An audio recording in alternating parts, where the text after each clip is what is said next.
Hey guys, welcome back to the channel. So in this video, I'll be talking about the UK dependent visa. And one of the major concerns by so many immigrants is the ability to, have their family stay back with them in the UK or bring their family from their home country into the United Kingdom on a work visa. Now, it's no longer news that based on the new policies or the new, policies implemented by the UK Home Office, it's been quite difficult for people to be able to like switch visas with their families or bring their families from their home country.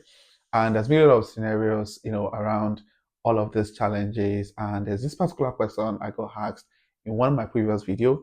And the question was, hi Daniel, please wanted to find out how long can one take to switch their dependent visa after the main applicant changed their visa to another visa. Additionally, just to confirm, the dependent too has to pay the IHS fee since it's not in the health and care sector. Thank you. Now, this is one of many questions I've gotten around this whole UK dependent visa.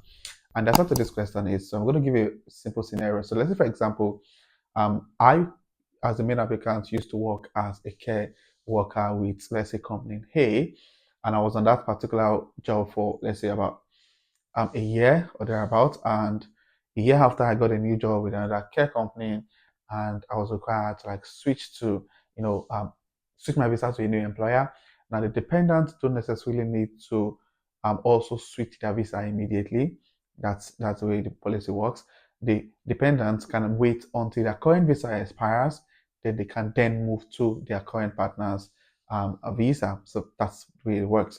However, if your partner is moving to a completely new visa, so let's say for example, both partners are on the student visa at first, and they're switching to let's say a skilled worker visa, for example. Now, the dependents who were dependent on the main applicant student visa can decide to wait until their current visa expires before switching as dependents of the skilled worker, or they can decide to switch immediately when the main applicant gets the skilled worker visa. So the bottom or the point here is that you don't necessarily need to always switch immediately your main applicant switch employer. You can wait until your current visa expires, then switch to their current visa, if that makes sense. So that's really the way it works.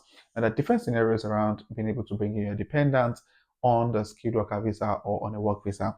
I'm going to read out a scenario, then we're going to have a chat about it.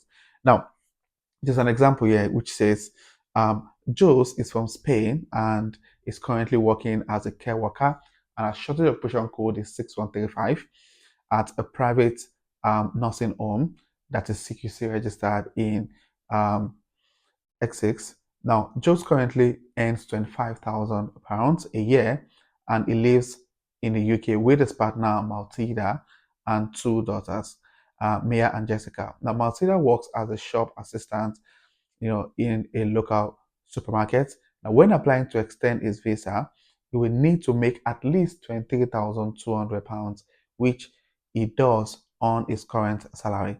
His partner and daughters will be able to continue to stay in the UK, and Maltida will retain a right to work. They will also continue to be exempt from the IHS. Now, it's really important to know that even though you are on a visa and you're planning on like switching or planning to like extend your visa, it's important to know that you still need to earn that salary threshold that got you the visa in the first place.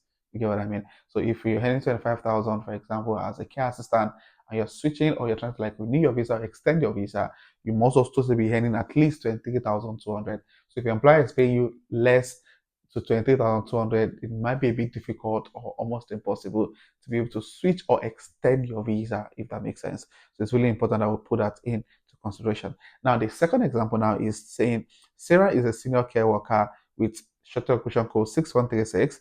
She's from the Philippines. She has secured a role as at a care home in Newcastle and will be traveling to the UK in September 2024. Now, her role is on the immigration salary list, which means there is a salary threshold of 23,200 that she needs to earn. Sarah's salary offer is 25,000, which allows her to come and live and work in the United Kingdom. Now, Sarah will not be able to bring her dependent to travel with her. She will be exempt from paying the IHS, and that's the way it works now. So if you get a job as a care assistant or a care worker with the short occupation code 6135 or 6136, you're not allowed to come into the UK with a dependent. However, there are still lots of people who are currently in the UK already with their partner, with their dependent, who are getting a job with the same shortage occupation code 6135, 6136, and their dependent visa application is still being approved. So if you're currently in the UK and you got a job that the occupation code is 6135, you can still give it a shot and make sure that your dependent also apply for the dependent visa. And it's really important for me to mention that getting a job as a care assistant, it makes more sense to get a job with the NHS, because oftentimes the NHS gives you a certificate of sponsorship with the occupation code 6131. And with 6131, you can bring in your dependent. Your dependent can actually switch to that same visa with you without any fear of being denied or rejected, which is really important. So if you're looking for a care assistant job in the UK, I think it makes more sense for you to apply for the job with the NHS. So there are other scenarios outside the health and care visa. So for example, if you're getting a job as a skilled worker visa, there's a different conversation around salary threshold requirement and all of that interesting stuff. Now, um, this is for someone who is currently on a skilled worker visa. Now, Francesca is a Band 7 financial advisor from Italy. She has worked at an NHS trust for 2 years and is due to extend her visa in 2025.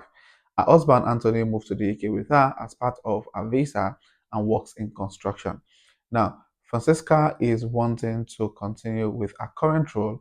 She will need to meet the lower salary threshold of a financial advisor on a skilled worker visa, which is 32,100.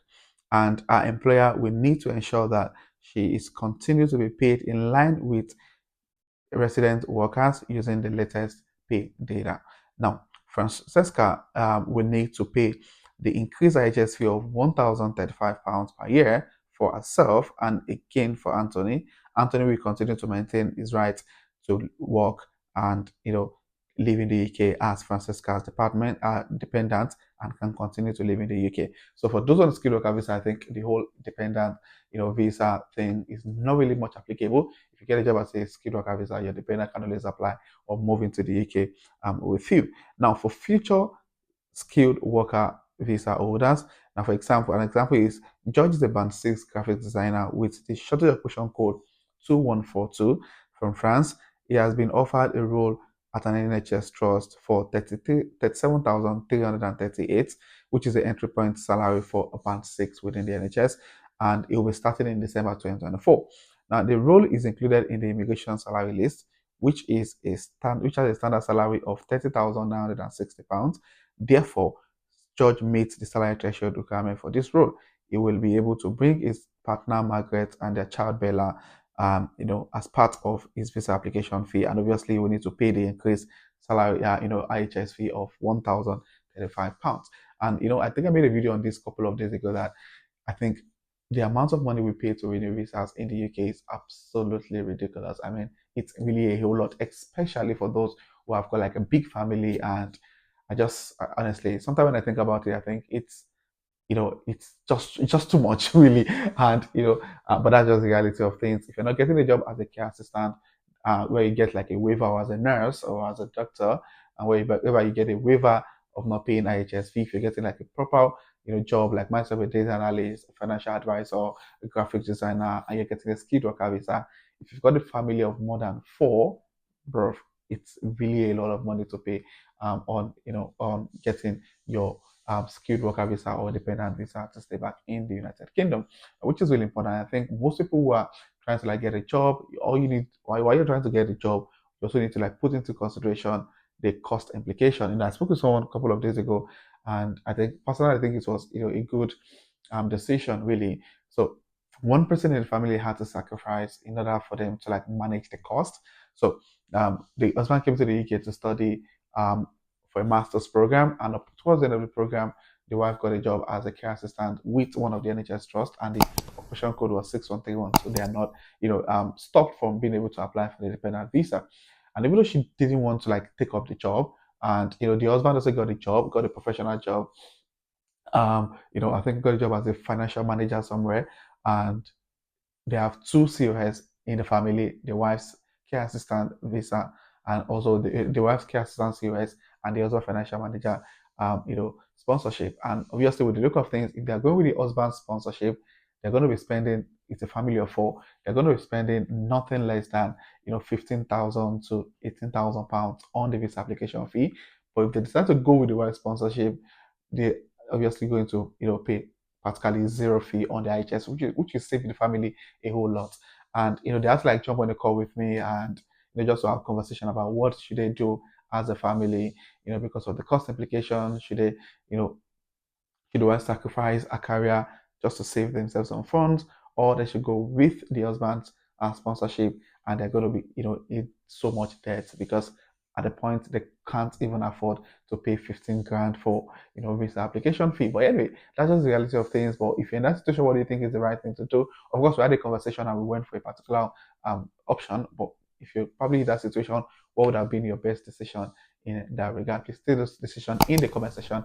And if you're coming across my channel for the first time, do well to hit on the subscribe button to join the amazing growing family. My returning subscribers, you guys are amazing. Thank you for being here. I really do appreciate you guys. So this will be the end of this video, and I'll sure see you guys in my next video. Thank you.